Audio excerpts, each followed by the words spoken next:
Welcome, everybody, to the NFL Presidential Address for Week 7. I'm Lawrence Presman, and I'm excited and honored to be doing the show for you guys. I can't thank you guys enough for the positive feedback, the comments, and just tuning in for the show. I know there's a lot of choice out there, and it means the world to me. Anyway, if you've never watched the NFL Presidential Address, here is how it goes down. I take a look at every single game on the board. I give you my thoughts, whether it's a side or total. Might be a side and a total, and there's a few passing along the way. If I can't find any bets, then I got nothing for you. Towards the end of the show, we will bring Meghan Payton in. Meghan will provide you with 3 prop bets. That should be around the 20-minute mark. And then after Meghan, I'm back on with my show Best Bets. Okay, well, let's recap Week 6, and it was a frustrating week, to say the least. I went 2-5 for my clients, and that is absolutely no good. But, man, 3 heartbreaking losses. I had Patrick Mahomes over 22 yards rushing. He hit 21 yards. I had the over in the Kansas City-Buffalo game. That first quarter killed us. We had 3 drives all the way into the red zone, all 3 ending in turnovers. And I had the Dallas Cowboys, who missed a late field goal to get us the W. But that stuff is going to happen. We're going to be on the positive side of those. We're going to be on the negative side of those. Just so happened that we had 3 negative sides all in 1 week. I went 1-2 in my show best bets. I went 4-6 in all my show bets and leans, and I did go 3-2 at the Circa. The total record to date, well, it's up on the screen. Take a look. Not too bad. Up money for my clients, and 60 and 49 across all my show plays and leans. Guys, if you buy my all-access package for Sunday, you're going to get all this information that I provide you on the show, plus a lot more. It'll also include if I'm making any teaser bets, and it'll include my Circa bets as well. Let's get straight into it. Thursday night, we got New Orleans going into Arizona. -2.5 is the total here for Arizona. A lot of money's been coming in on Arizona over the last 12 hours. It was -1.5. And the total has held firm at 44.5 points. Let me start right off the bat. We don't know who's going to be the quarterback for New Orleans, and that is an important factor. So with that said, I have no opinion on the side in this game. I will say this: New Orleans has gone over the total 3 games in a row. They've put up 26 points, 39 points, and 25 points.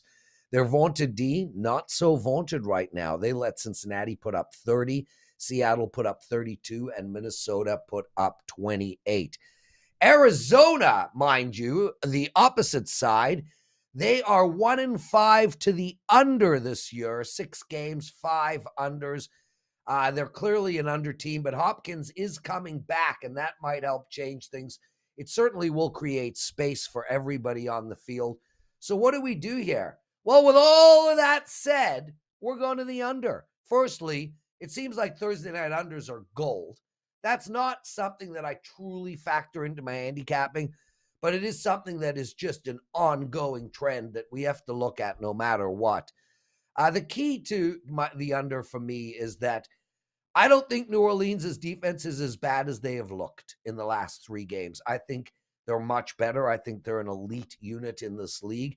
And Arizona's offense is just completely out of sync. It's going to take a few games to get going with Hopkins back. This is a big total for these 2 teams. Well, specifically for a New Orleans team, 44.5. We're going with the under. Next up, we have Detroit going into Dallas. The line here is Detroit +7. The total in this game is 49. I've been really bullish on the boys all year. I've been releasing them to my clients almost every single week. And they've been good to us the last few weeks, except for Monday. Was it Monday night? Sunday night. We lost a heartbreaker, then missed field goal at the end of the game. Look, Dallas has one serious issue, and that is they really have struggled to stop the run. Detroit is the 8th best run team in all of football, And I can see their game plan being very similar to Philadelphia's. Just keep running that ball.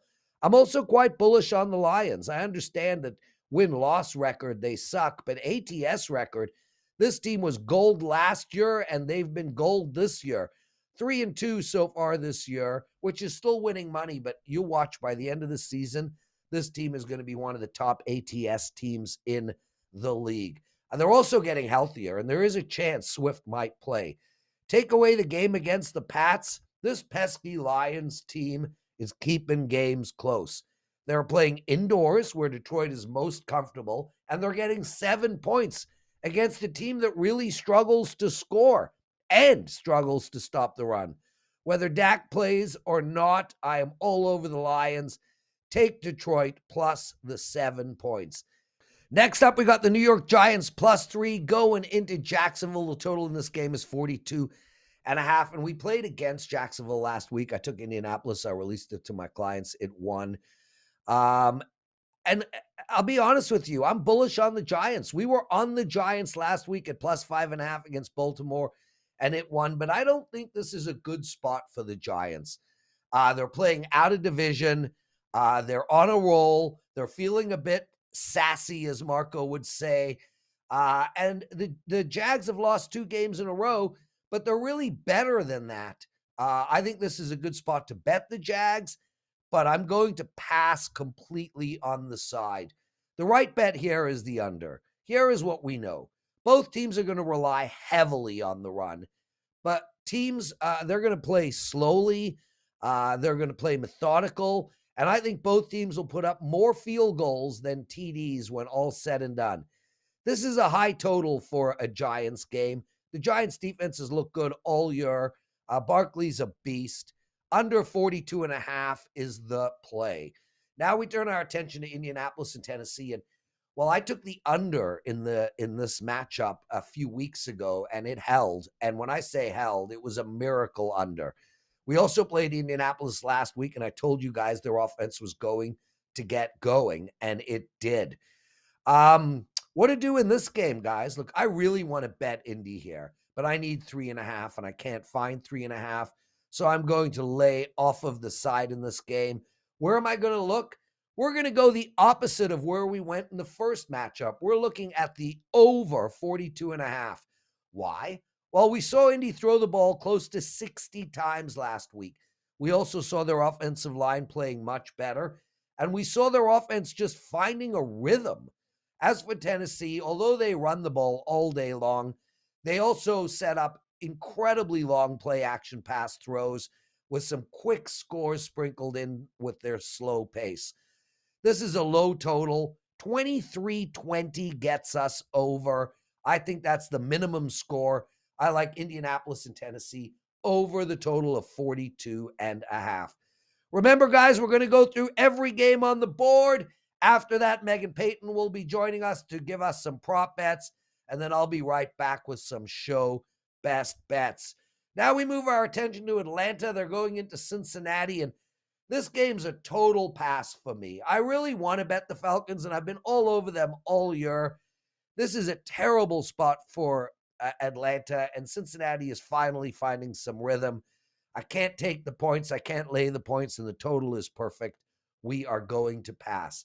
Now we turn our attention to Cleveland going into Baltimore, +6.5, a total of 45.5 on tap. That's actually been bet down. It was 46.5 24 hours ago. Last week we played on both the Giants and against the Ravens. I just don't think highly of this Ravens team. To be honest, if the Browns weren't blown out last week, I think this line would be around 3 points for Baltimore at the most. I would look to take Cleveland here. Any team that can run the ball like Cleveland and get 6.5 or 7 points in a game, that's a team I want to play on. I honestly think Cleveland is a better team than Baltimore. I feel like if they played on a neutral field, Baltimore wouldn't be giving 3 points. Cleveland has covered 6.5 against Baltimore 3 times in a row. There's absolutely no reason for that to end. Give me a division dog of almost a touchdown, who can run the ball better than any team in the league, I'll take that every time, and twice on Sundays. I'm taking Cleveland. Guys, if you can find a 7, grab it. If it only costs you 10 cents to get to 7, grab that as well. And also sprinkle a little bit on the money line for me. Now we turn to Tampa Bay and Carolina. I'll make this easy, guys. This is a total pass. Can't lay this number with an out-of-sync Tampa Bay. Can't take this number with the worst team in football. As for the total, can't take under 40.5 in a Tampa Bay game. Can't take over 40.5 in a Panthers game. We're just going to have to move on. Now we turn our attention to Green Bay, minus 5.5 going into Washington, a totally are 41.5. And let's just start by saying Green Bay is a total mess, and this is probably the most important game of the year for them. Not only, if they lose this game, not only are they 3-4, but their schedule starts to get tougher as the season progresses. This was really their window to get ahead of Minnesota, and that just isn't the case. And it looks like Randall Cobb is out as well, and he's their most reliable wide receiver. Look, Washington got a win against the Bad News Bears last week, but barely, and they looked like total crap doing it. One could say their defense did look good last week, but come on, man. They played the frickin' Bears. Like, it wasn't their great defense that allowed Justin Fields to miss that touchdown, wide open wide receiver for a touchdown. It was the Bears. I just can't take this crappy Pack team giving points. It's just not possible, and I can't take Washington. They're just brutal. As of now, Wentz is out. It looks like Heineke is going to play. Is this good? Is this bad? Who the hell knows? What I do know is Washington is going to struggle to put up 16 points. Where are we going in this game? We're going on the under, guys. Both teams have decent defenses. Green Bay might even have an elite defense when the season is over. Both teams are going to run the ball a ton. And when they throw the ball, and this is also relevant to Green Bay, it's like 5-yard outs, short passes, nobody's going long. The predicted score, 17-16. I am taking under the total. Now we turn our attention to the New York Jets. They're going into Denver. Russell Wilson is getting an MRI done today. As we're taping the show, I do not know his status. What I do know is what a great start for the Jets. They find themselves in a position to make a playoff run. They're second in the East. They're 500 on the season. They've had some excellent wins so far this year. Can you say this for Denver? Hell no. This Denver team is a disaster. Their offense is a mess. Last week, I took their offense on Monday night over the total of 20 team total. Mistake. I release it to my clients. I wish I could have that back. Russell Wilson is completely out of form. The offense is totally out of rhythm. With that said, the Denver defense is outstanding. And I honestly think that this Denver team is better than the Jets. This line, should be, well, it is. I wrote this line should be a pick'em on a neutral field. Now it's a pick'em. What am I going to do in this game? Guys, I'm going counterintuitive here. All the money is pouring in on the Jets. I'm going to take Denver at a pick'em, whether Russell Wilson plays or not. Now we turn our attention to Houston. They're going into Las Vegas. Houston is +7. The total in this game is 45.5. And I got to say this. We saw an outstanding effort from the Raiders against Kansas City 2 Mondays ago. They did lose the game, but I actually blame the coaching for that loss. The Raiders looked excellent on both defense and offense. This is one of those games. Here we're looking at a real good Raiders team after their market crash. Their stock is at the lowest it has been in years. That's exactly the time we want to buy their stock. When you still believe in a company and yet their stock is down to a yearly low, that's exactly when you should buy, when you should take a look. For instance, JP Morgan, down around 51%. That's a company that'll be just fine in 5 years' time. Anyway, this is not a stock show. I think Houston, I think Houston and the Panthers are the two worst teams in all of football. I think Lovie Smith makes Mike McCarthy look like a genius. This game is absolute blowout written all over it. This is a get-right game for the Raiders. We have a pissed-off Raiders team who needs to turn their season around ASAP, playing, quite frankly, one of the worst teams in all of football. Take Vegas minus the 7. Now we turn our attention to the San Francisco game. Kansas City going in minus 348.5. I regretfully have to pass on this game, guys. We have both teams coming off of a loss. San Fran looked terrible last week. Kansas City lost in the last minute. This is one of those games where I could make an argument for this over, the under, Kansas City or San Fran. You know me in Kansas City. I don't want to pass, but I got no choice. Now we turn our attention to Seattle plus 6.5 going into LA playing the Chargers. The total in this game is 51. Seattle is a surprising 3-3 to start the season. And they surprisingly had a good defensive showing last week. However, in keeping with my market strategies, this is a great time to sell on Seattle. It's also a good time to buy on the Chargers. Although the Chargers are 4-2 this year, it's been an ugly 4-2, and I think we're going to see the Chargers really start getting going this year. I like the Chargers in this game, and I also like over the total. I know the Cards were able to put up only 9 points against the Hawks, but that's an aberration. Seattle is one of the worst defenses in all of football, and I think we see a big score by LA. On top of that, we have seen Seattle score and also make some big plays downfield. I see this as the highest scoring game of the entire week.